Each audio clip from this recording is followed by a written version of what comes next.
Okay, I'm doing cardio now.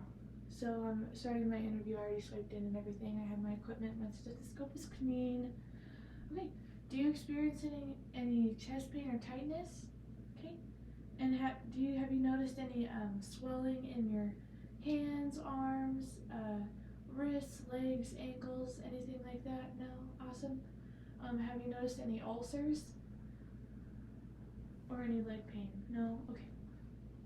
So now I'm going to do the carotid. So I'm first going to look at, well, I don't really look at them.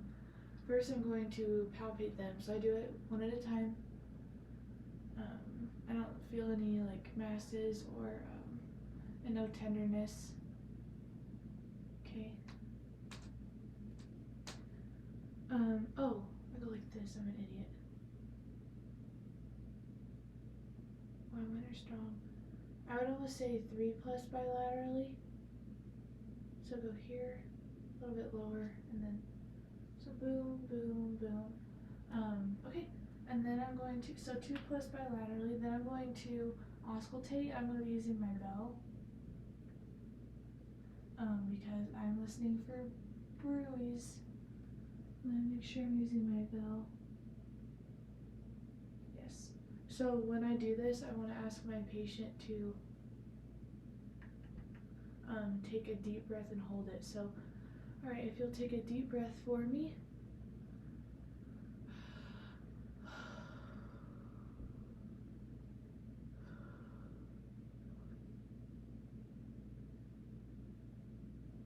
Okay.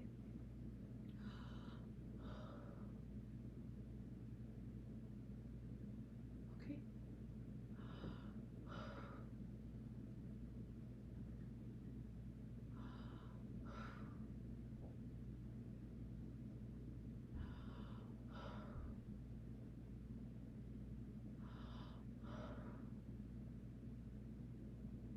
Okay. I didn't hear any brutes bilaterally. I did hear some pulsations, which is normal, because I'm by the heart. Okay. So then I'm gonna get the patient into a supine position. So I'm gonna have Rebecca, or I think it is Rebecca, lay down for me. I'm gonna look at her jugular veins. I don't see any distension while she's laying down, so no jugular distension bilaterally. Then I'm going to raise her up into a semi-Fowler's position. Then I'm going to be looking again. I don't see any jugular vein distension bilaterally. Okay, then I'm going to go to the point of maximal impulse, which is 5th intercostal space, left clavicular line. Right about, maybe here. It's a little bit, it's like under your boob, and I just want to palpate it. I'm feeling for any heaves.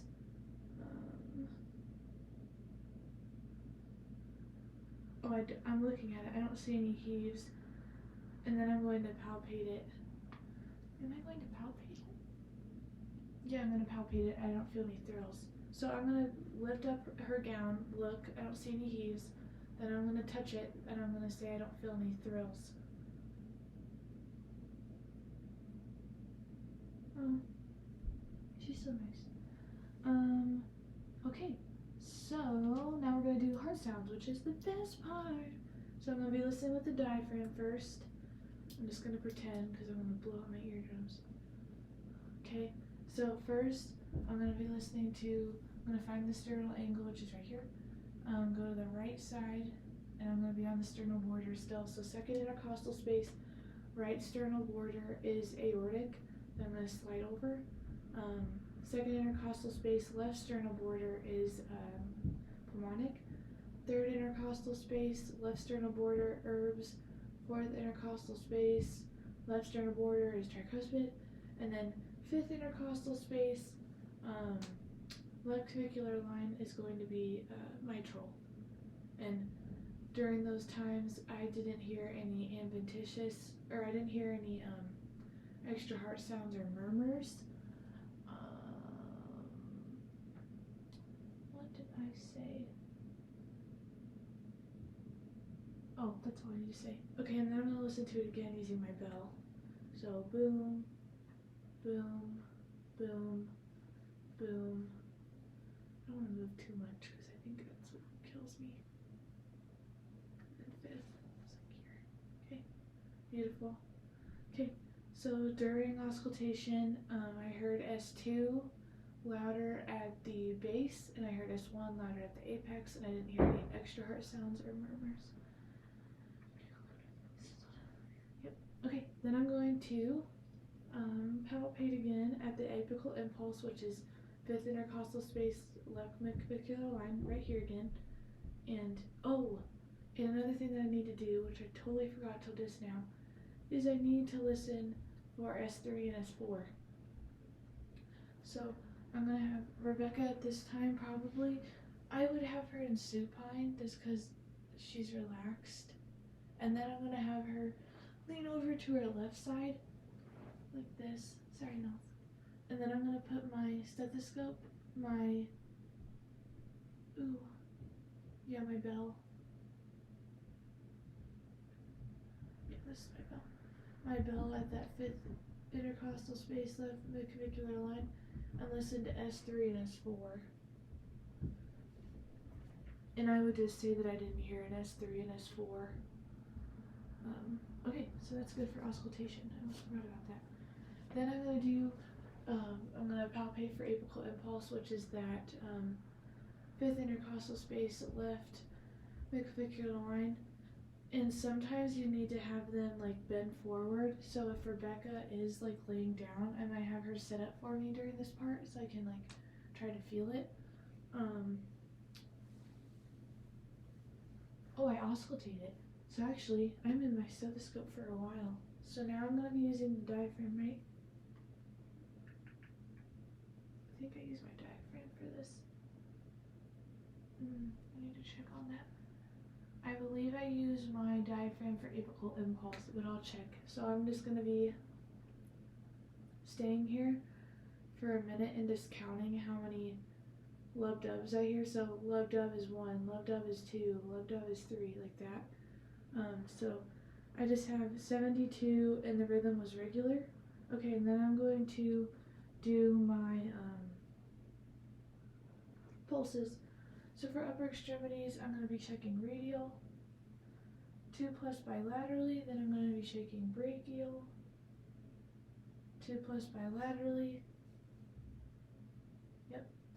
Okay, and then I'm going to check circulation of the upper extremities. So skin color is appropriate for genetic background. I don't see any signs of cyanosis, and size of the arms for upper extremities is equal bilaterally, and they are symmetric. Okay, then I'm going to palpate for warmth. The skin is warm bilaterally, checking for edema. No signs of edema. Then I'm going to check cap refill. Cap refill, it came back in 2 seconds. I held down for 5. That's good for upper. Then I'm going to go to lower. I'm going to be checking the posterior tibialis, dorsal medius, posterior tibialis, dorsalis medius, and I would say mine is 1+ bilaterally. It's pretty weak. Then I'm going to look at my skin. Skin color is appropriate for genetic background. I don't see any signs of cyanosis. Legs are symmetric bilaterally, checking for edema. Here and here. Here and here. Check cap refill. Held down for 5, came back in 2 seconds. And when I was looking at the lower extremities, I didn't see any ulcers. And I believe that is all.